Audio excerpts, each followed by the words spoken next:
And police in Italy are investigating possible arson after a fire destroyed more than a dozen Tesla vehicles. Elon Musk is calling the incident at a Rome dealership terrorism. This comes as Tesla has been the target of recent protests around the world. What if I told you that one quiet economic move could mess up a whole industry, ruin friendly relations between countries, and shock millions of people across the border? Imagine you're a billionaire running the world's biggest electric car company. You see a stable market, a reliable neighbor with whom you invest, build factories, develop projects, and suddenly, in an instant, without warning, without any negotiations, your company is under attack. A 100% tariff is imposed on your goods. After Trump imposed those sweeping 25% tariffs on aluminum and steel imports, the European Union retaliating with tariffs on up to $28 billion of U.S. goods. Trump making it clear this isn't over, vowing to respond in kind with sweeping retaliatory tariffs early next month. And everything you have built in Canada is reduced to ruins. Sounds like a movie plot, doesn't it? But it happened. And who wrote this script? None other than Canadian Prime Minister Mark Carney, a man who, with cold precision and professionalism, charted a new course, tearing his country away from America and steering it toward Europe. You won't believe it, but that's when a real economic war between neighbors began. And who will suffer first? American auto giants such as Tesla and Ford, which in a matter of days found themselves in a situation where their future became uncertain.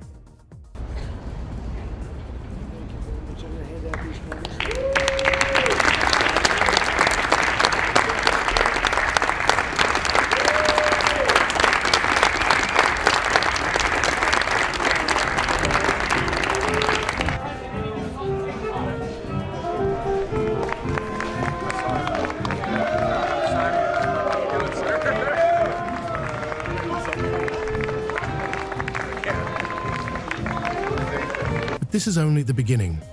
After Carney made his move, no one in the US could believe that their old ally, a country with which they had shared centuries of trade, had turned its back on them.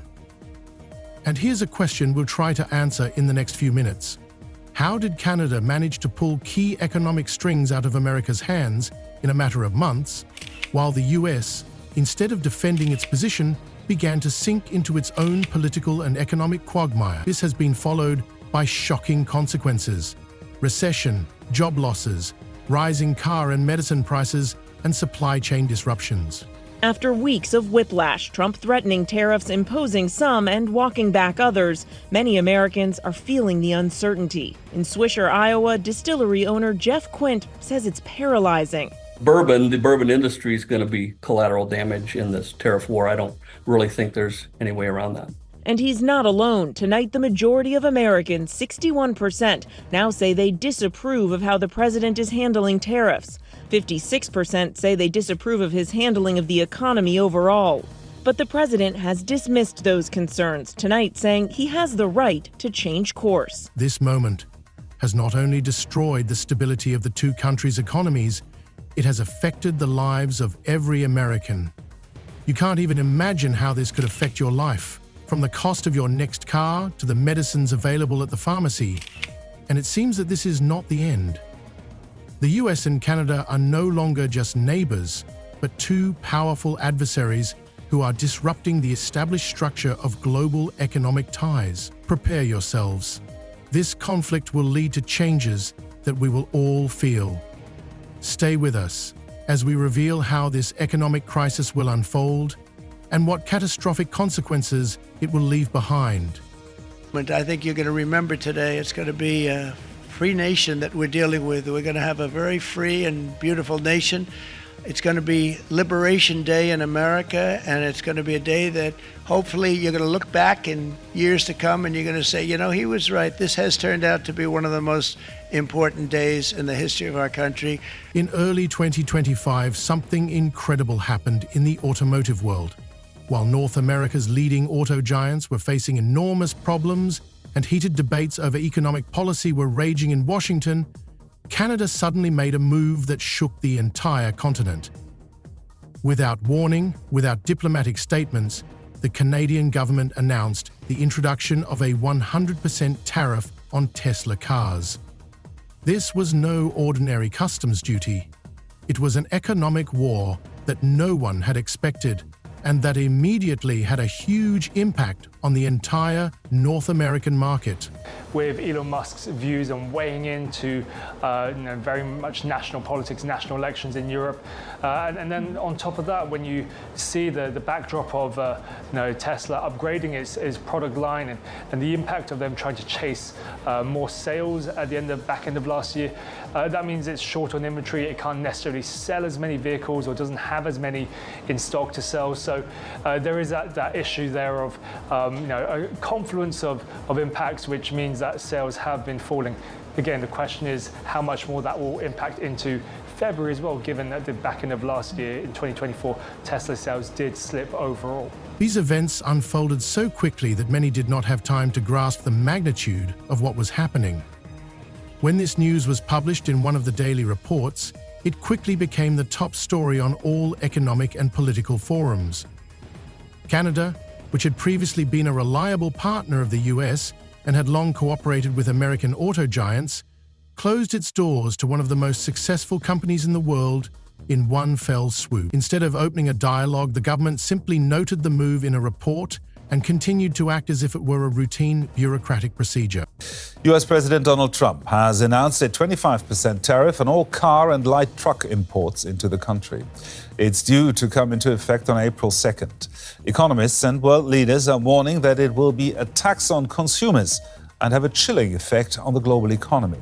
But to Americans, Trump paints a rosy picture, predicting that the levies will spur growth. Why did Canada, traditionally one of America's most stable trading partners, take such a radical step? The answer lies in long-term economic and political calculations that were hidden behind the outward silence. Canadian Prime Minister Mark Carney, former governor of the Bank of Canada and the Bank of England, used his professional rigor and experience to orchestrate this strategic maneuver. Unlike most of his predecessors, Carney did not allow emotions or political agitation to influence his decisions. His approach was surgical, precise, and thoughtful.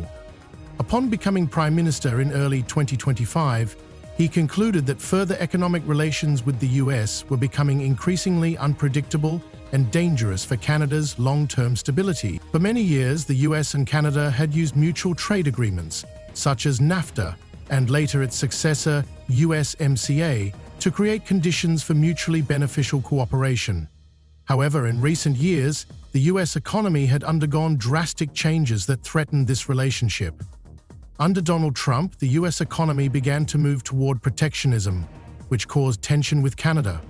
At first, this seemed like a temporary phenomenon, but with each passing year, the situation became more serious. Under pressure from the domestic political situation, a broken supply chain, and political instability, Canada began to look for new opportunities to achieve long-term economic independence. Mark Carney, analyzing the situation, came to the conclusion that the economic instability of the US and its political unpredictability pose a threat to the entire North American economy. His decision to enter the European market was the result of long-term strategic analysis. Carney believed that the US had become a less stable partner for Canada, and the need to seek new markets, such as Europe, was obvious. The European Union, with its vast market and predictable trade agreements, offered much more stable prospects for Canada. Thus, the idea of breaking away from the US and moving toward Europe, which Carney had promoted from his first day as Prime Minister, took on new meaning. That's a 10. That's a good one.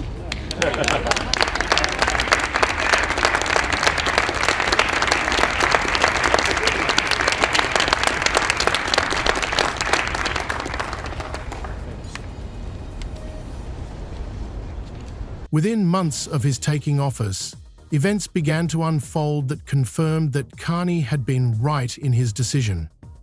European companies began to invest more heavily in Canada. Against a backdrop of growing political tension in the US, European carmakers began to expand their presence in the Canadian market. Volkswagen, Stellantis, and BMW began investing in local factories, while French and German companies signed contracts with Canadian government agencies to supply new technologies to the country.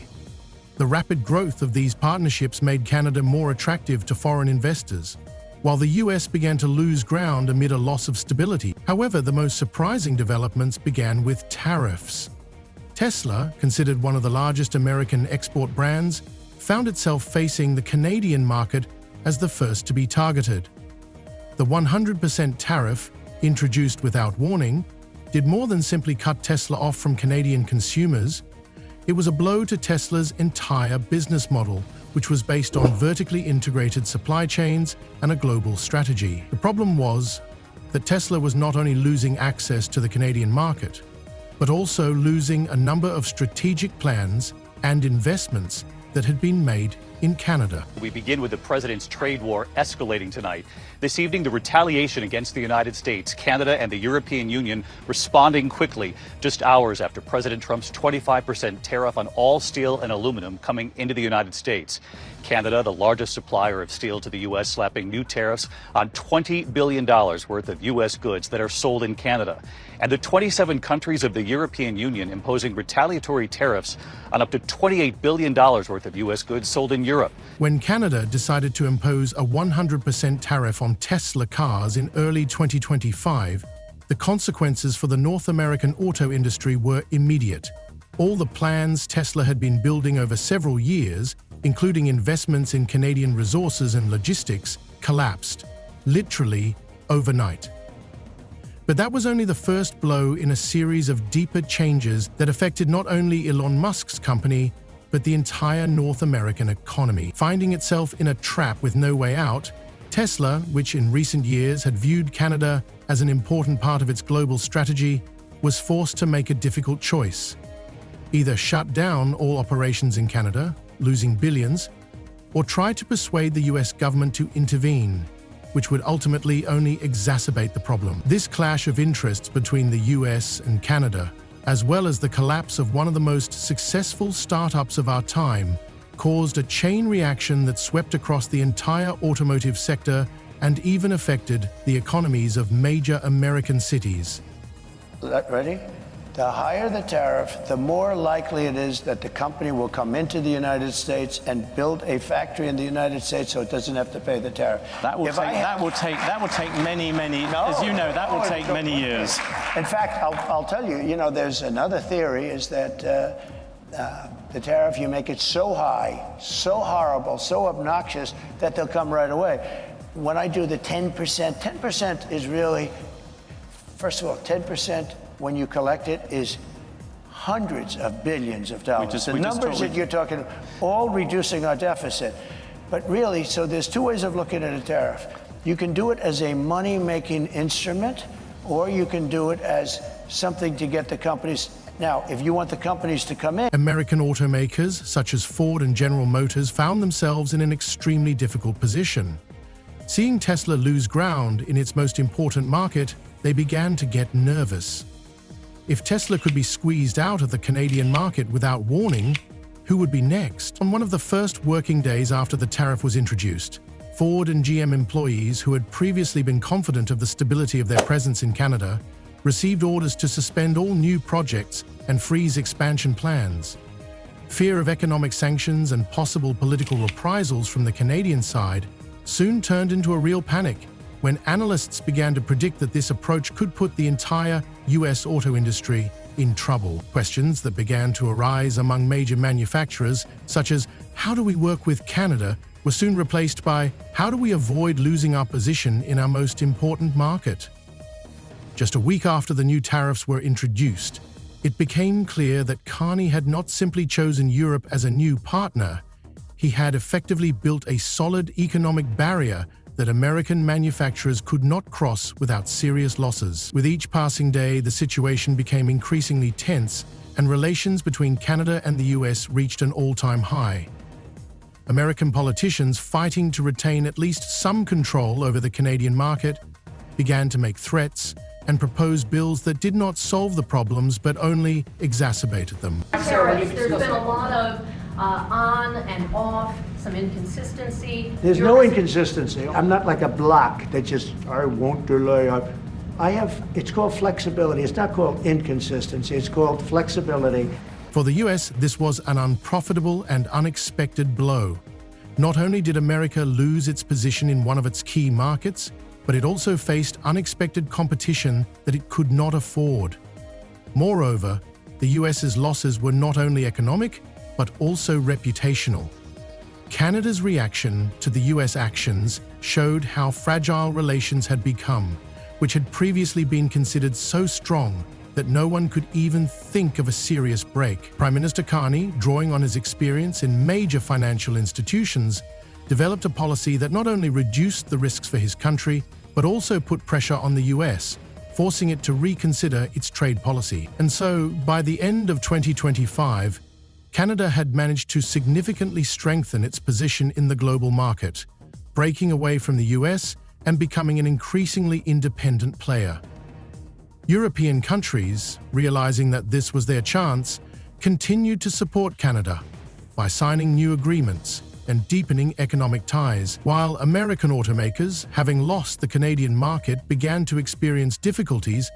European companies were already making plans to further strengthen their positions. In response, Trump's policies became even more aggressive. He began to develop legislative initiatives that would impose retaliatory sanctions against Canada, ranging from fines on electricity imports to possible economic measures in the defense sector. Discussions began in the US Senate about sanctions against Canadian energy companies, as well as the possible termination of joint military programs. With political leaders began to quietly discuss and even develop plans that could lead to Canada's isolation in certain areas, such as security and intellectual property, including the exclusion of Canadian companies from bids for defense contracts. However, despite all these threats, the Canadian government under Mark Carney continued to follow its own course, resisting US attempts to restore the former friendship. At a time when diplomatic channels were on the verge of closure, Europe was actively filling the emerging economic void. Europe saw not only an opportunity to strengthen its position, but also a chance to redraw the map of the global economy, providing Canada with new opportunities and greater independence from the contracts with French, German, and British companies began to pour in. The German company Volkswagen announced the construction of a new plant in Canada for the production of electric cars, with initial production volumes expected to exceed 250,000 vehicles per year. Stellantis also announced the expansion of its lineup in the Canadian market, investing more than $500 million in new production facilities in Ontario. This rapid growth in European investment in Canada was no accident. Mark Carney, realizing that the economic game with the US was over, turned to Europe, and negotiations that had previously been conducted exclusively against the backdrop of US-Canadian trade agreements now began to take a completely different turn. Canadian ministries began to provide European companies with preferences ranging from taxation to preferential loans and, importantly, a significant reduction in barriers to European supplies. These steps were not accidental. Carney deliberately promoted Canada as a stable, long-term partner for Europe. Canadian diplomats in turn managed to sign agreements that allowed Europe to penetrate the Canadian economy without encountering the difficulties that European companies had previously faced in their attempts to gain access to North America. It was this expansion of the economic space with Europe that became the opportunity Canada had long been looking for.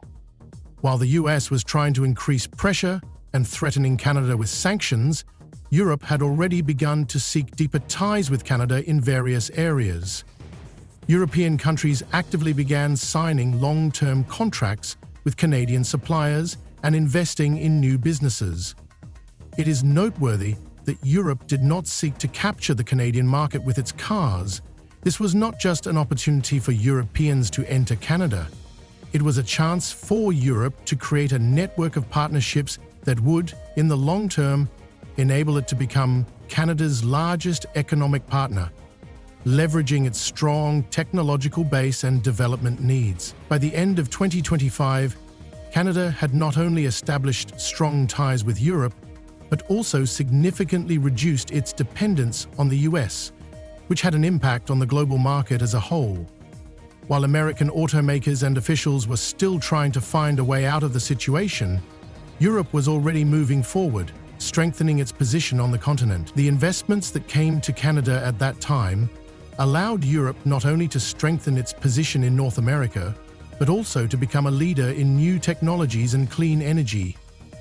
With each passing day, it became increasingly clear that Canada had not only avoided disaster, but had emerged from this economic and political struggle with much stronger allies and strategically important economic positions. Meanwhile, the US, engulfed in internal conflicts and political disputes, began to realize that the loss of Canada as a stable partner was not just an economic disaster, but a strategic defeat with long-term consequences for the entire North American economy.